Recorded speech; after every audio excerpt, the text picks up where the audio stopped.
जिन्हें अब तक आप लोग मानते थे भगवान, वही बाबा निकला शैतान। कैसे शैतान निकला? आपने रीवा की एक घटना सुनी होगी जो कि मध्य प्रदेश से निकलकर आ रही है कि एक साधु ने, जो कि कथा करने गया हुआ था, उस साधु ने लड़की को शराब के नशे में धुत करके उसका शारीरिक शोषण किया और उसके बाद में उसको मारने की भी कोशिश करी और जैसे तैसे करके जान छुड़ाकर लड़की अपना एफआईआर कराया, केस कराया। उसके बाद में पुलिस ने आगे की कार्रवाई करी और उस मुख्य अपराधी का नाम है महंत सीताराम। सोचो नाम कैसा ले रखा है और काम क्या करने लग रहा है। हालांकि ये घटना कोई नई तो नहीं है, ये तो हर बाबा की आम बात हो चुकी है। एक से एक बाबा पकड़ा जाता है। अभी जैसे और भी बाबा हैं वो खुले घूम रहे हैं, वो लोग आज भी लोगों की नजरों में भगवान बने बैठे हैं। जैसे आशाराम बापू पहले भगवान थे, राम रहीम लोगों की नजरों में भगवान थे, और भी जो बाबा थे वो भी भगवान थे। लेकिन जब कांड सामने आए तो लोगों की अकल ठिकाने लग गई। लोगों ने बोला कि अरे अरे अरे ये तो बड़ा हरामखोर बाबा है, अब इसके पास ना हम खुद जाएंगे ना अपनी माँ बहनों को भेजेंगे। अच्छा वो वाले बाबा ठीक है, चलो भाई ठीक है लाली चल। वो अगले बाबा के पास अगले दिन से फिर भेज देगा और फिर कुछ घटना निकल के आएगी, अरे रे रे ये तो ये वाला बाबा बेकार निकला, अरे अच्छा चलो वो बाबा बढ़िया है, ठीक है जाओ बेटी वहां जाओ। तो इस तरह की चीजें जो है वो चलती आ रही हैं। अब ये जो खबर है, इस खबर को आप तमाम अखबारों के माध्यम से पढ़ सकते हैं, चाहे वो अमर उजाला हो, दैनिक भास्कर हो, एनडीटीवी हो, या हर जगह आपको खबर मिल जाएगी। लेकिन जो मुख्य खबर है वो क्या है? हाल ही में जेल से बाहर आया था हिस्ट्री शीटर। एएसपी ने बताया कि मामले में 4 आरोपी बनाए गए हैं। पहला आरोपी महंत सीताराम उर्फ समर्थ त्रिपाठी और दूसरा है विनोद पांडे। 2 आरोपी फिलहाल अज्ञात हैं। पुलिस ने विनोद को गिरफ्तार कर लिया है, साथ ही एक संदेही को पुलिस ने हिरासत में ले लिया। महंत जो है वो फरार है। विनोद पांडे हिस्ट्री शीटर बदमाश है, वह हाल ही में जेल से बाहर आया है।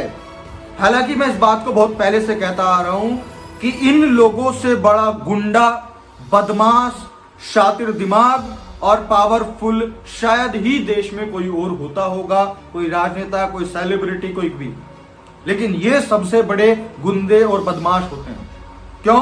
क्योंकि हम ही लोगों ने, हमें इस देश के आम लोगों ने इनको पैसा दे दे करके इतना मजबूत बना दिया होता है कि ये अपने खिलाफ उठने वाली आवाज को दबाने में सेकंड नहीं लगाते हैं।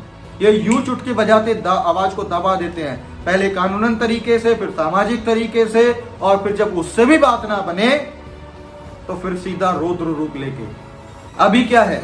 अभी क्या है? इस घटना पर बोलने के लिए तो बहुत सारी चीजें हैं जो कि बहुत शर्मनाक समझिए कि कितनी हद बात है ये। एक महंत अपने महंत के चोले पे जाके कथा करने जाता है और समस्याओं से के निवारण को देने के लिए वो लड़की को बुलवाता है, उसको शराब पिलाता है, उसके साथ शोषण करता है एक महंत के चोले में।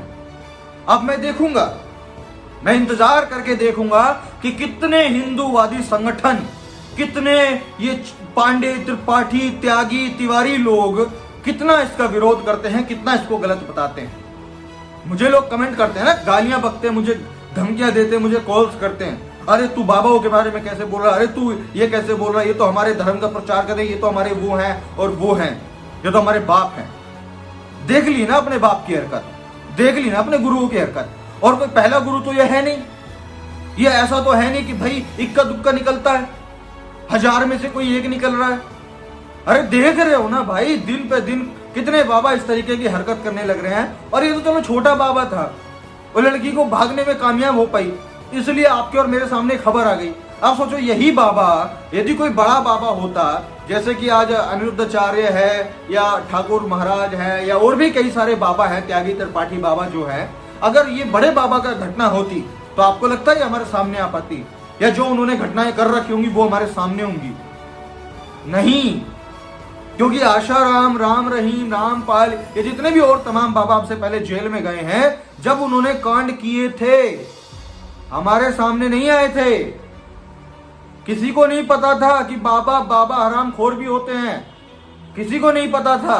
लेकिन जब परतें खुलने लगी, धीरे धीरे परतें खुलने लगी, तो पूरा इतिहास जाकर के मालूम चला कि अरे एक बाबा जिसको हम भगवान मानते थे वो बाबा शैतान निकला।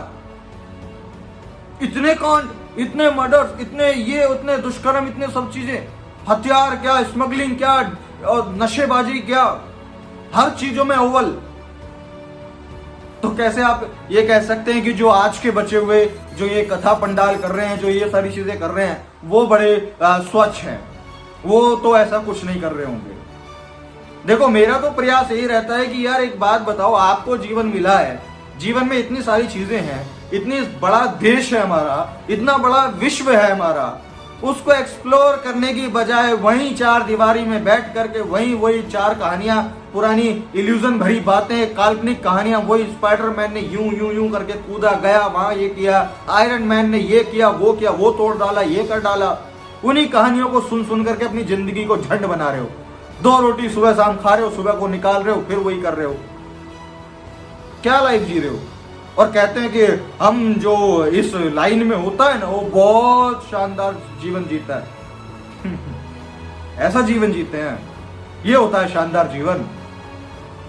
ठीक है भाई, हमारा तो प्रयास था, है, और शायद आगे तक भी रहेगा। कहते हैं जब तक जान है, जब तक जहान है। हम कोशिश करते रहेंगे कि देश के वो तमाम आम लोग जो इन लोगों के झांसे में आकर के अपने परिवार, अपना घर, अपना जीवन बर्बाद कर देते हैं, वो इन लोगों से बच पाए। और मैं इंतजार करूंगा उन लोगों का जो बाबाओं की चाटने में हमको गालियां बका करते थे, कि वो लोग अब इन पर क्या प्रतिक्रिया अपनी जो है वो देने वाले। तो बस मेरा लास्ट में एक ही निवेदन आपसे यही रहेगा कि अपनी बहन बेटियों को यहाँ भेजने के बजाय विद्यालयों में भेजो, ट्यूशन में भेजो, कोचिंग्स में भेजो। अरे नई नई चीजें सिखाओ, वर्ल्ड टूरिज्म पे भेजो, कंट्री टूरिज्म पे भेजो।